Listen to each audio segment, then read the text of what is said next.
Assalamualaikum warahmatullahi wabarakatuh. Apa kabar semuanya? Semoga dalam keadaan yang baik dan sehat. Di video sebelumnya kita sudah mengenal tentang permintaan dan penawaran. Lalu faktor-faktor apa saja yang mempengaruhi permintaan dan faktor-faktor apa saja yang mempengaruhi penawaran. Nah, di video ini kita akan membahas tentang hukum permintaan dan kurva permintaan. Seperti apa? Simak video ini selengkapnya.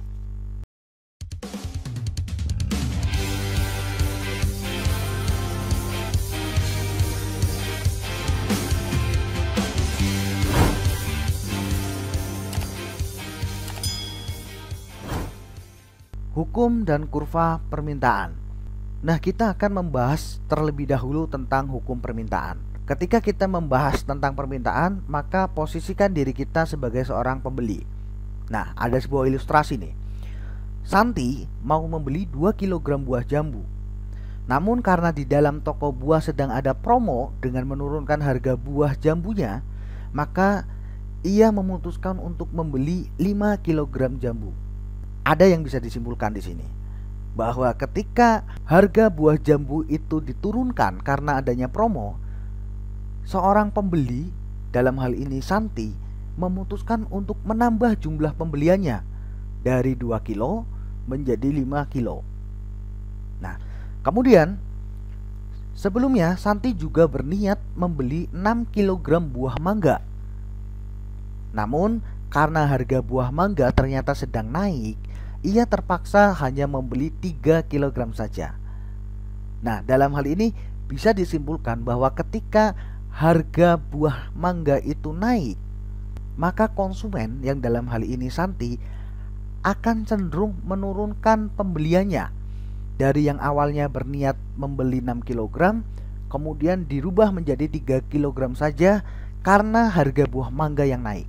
Nah, dari ilustrasi ini ada satu kesimpulan hukum permintaan yang berlaku. Hukum permintaannya berbunyi seperti ini.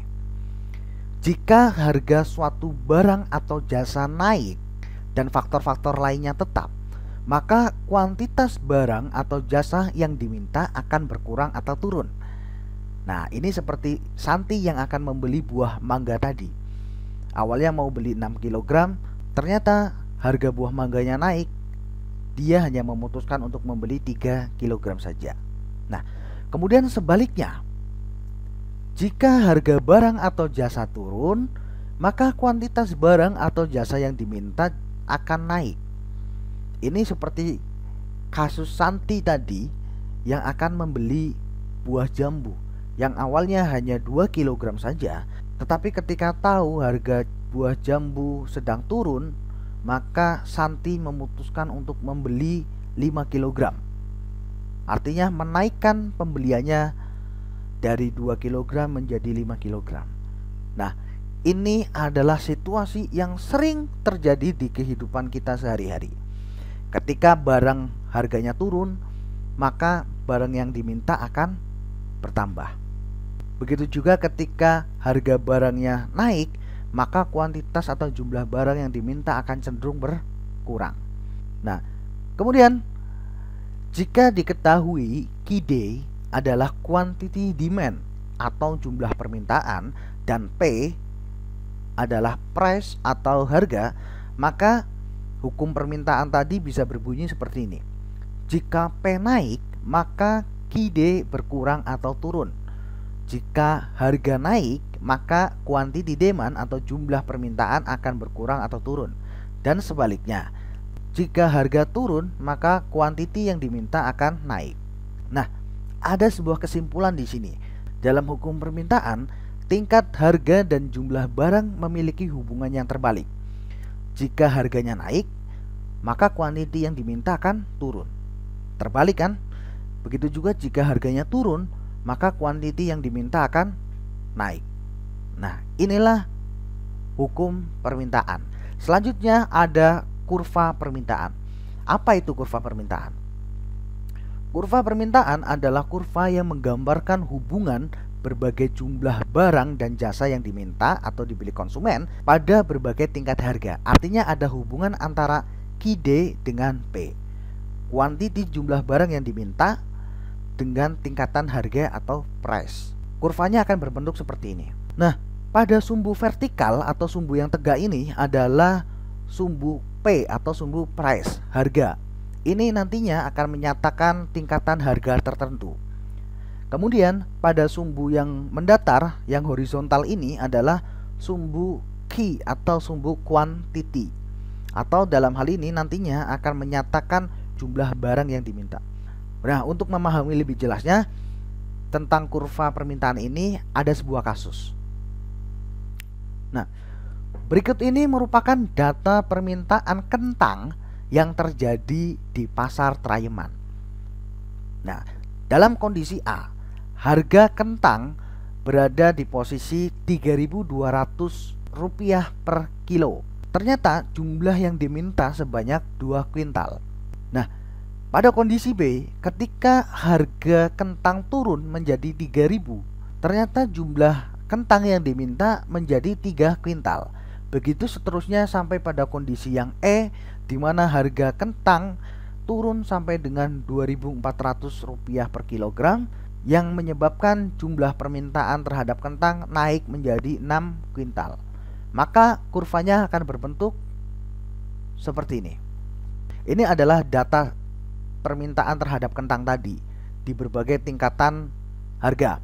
Pada tingkat harga A, di mana harga kentang Rp3.200 per kilo, maka jumlah kentang yang diminta adalah 2 kintal.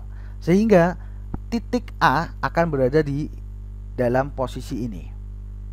Ya, ini adalah titik A, di mana tingkatan harga 3.200, ya, ini kan yang vertikal adalah sumbu P atau sumbu price, berada di tingkat 3.200. Dan jumlah kentang yang diminta berada pada posisi 2 kuintal. Berarti pada sumbu Q berada pada tingkat 2 kintal. Sehingga ketemu titik perpotongannya itu di sini. Nah, ini adalah titik A. Begitu juga ketika harga kentang kemudian turun menjadi 3.000, yaitu pada kondisi B, ya, maka jumlah yang diminta menjadi 3 kintal. Maka titiknya juga akan di sini. Di mana ya yang diminta pada harga 3.000 adalah di titik 3 kuintal. Sehingga titik B akan berada di sini. Begitu juga dengan titik C, D sampai dengan titik E dengan harga per unitnya Rp2.400 per kilo, ya, Rp2.400 per kilo, berada pada jumlah kentang yang diminta yaitu sebanyak 6 kuintal. Maka titiknya akan di sini. Nah, ada satu kesimpulan dalam kurva permintaan ini, yaitu kurva permintaan akan bergerak dari kiri atas, ya, ke kanan bawah. Nah, dari kiri atas ke kanan bawah. Nah, perhatikan garis merah ini. Kurva ini akan bergerak dari kiri atas ke kanan bawah. Nah, ini adalah kurva permintaan. Oke, selanjutnya ada sebuah kuis. Berdasarkan penjelasan tentang hukum permintaan dan kurva permintaan tadi, coba kalian simpulkan apa saja ciri-ciri dari kurva permintaan. Nah, coba kalian tulis jawaban kalian pada kolom komentar di bawah ini. Nah, di video selanjutnya kita akan membahas tentang hukum penawaran dan kurva penawaran. Oke, sekian dari saya. Semoga video ini bisa bermanfaat untuk kalian. Terima kasih. Assalamualaikum warahmatullahi wabarakatuh.